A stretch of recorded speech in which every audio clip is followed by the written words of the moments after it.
everyone. It's early spring here in Butler County, and we're going to talk today about growing potatoes in containers. Now, growing potatoes in the ground, traditionally you plant them about St. Patrick's Day. But if you don't have a garden spot, the ground is still frozen, or you're trying to grow your vegetables in containers instead of in the ground, you can plant your potatoes about any time as long as you can keep the soil temperatures above that 45-50 degrees. You can't let your potatoes, especially once they start to sprout, freeze. They don't tolerate frost, but in the ground they will tolerate a little,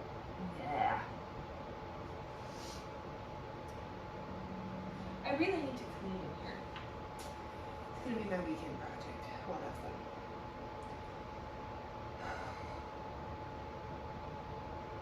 Hello everyone, my name is Kala and welcome to Garden Gossip.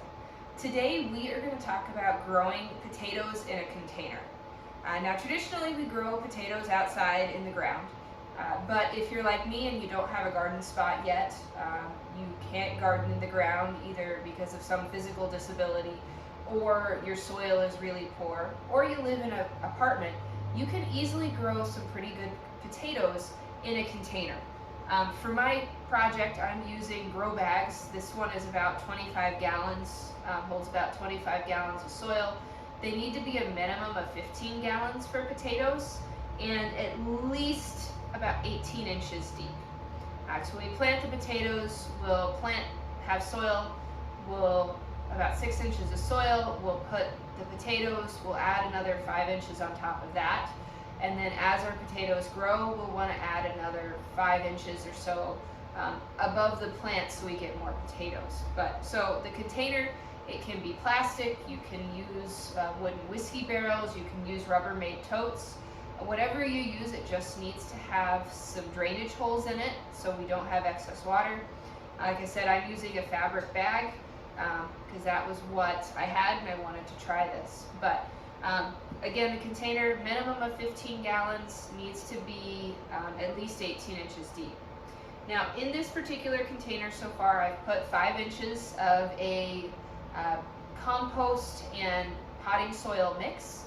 I never recommend using straight dirt. You could use some garden dirt in these mixed in with a peat or cocoa coir type soil media and some compost. But really it's best to stay away from using dirt unless it's been pasteurized or sterilized. You can use something like that potentially as part of your mix.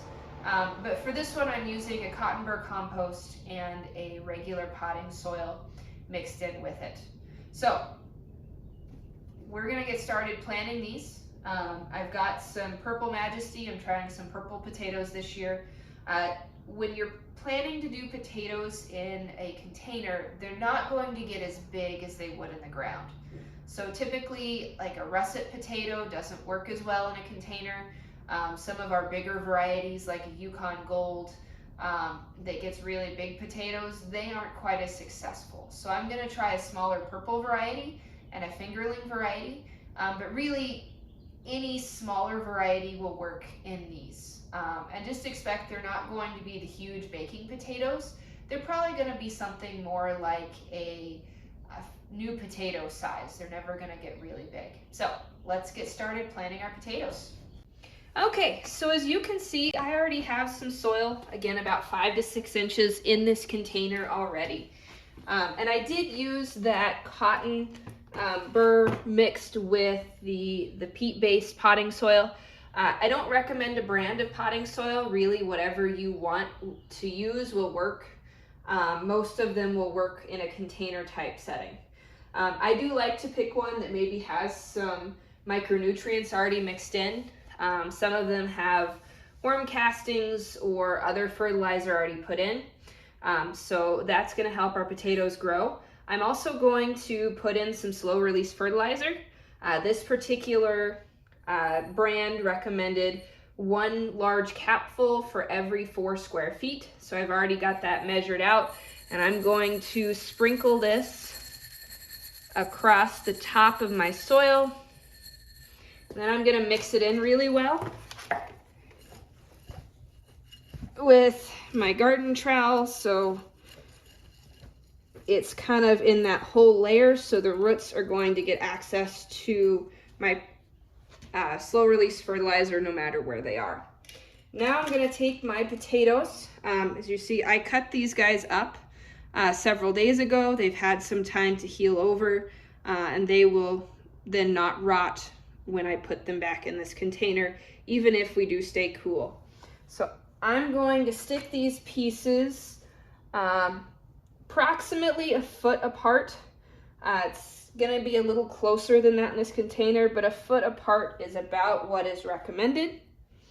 So I'm going to go around this whole container, and then I'm going to put some in the middle.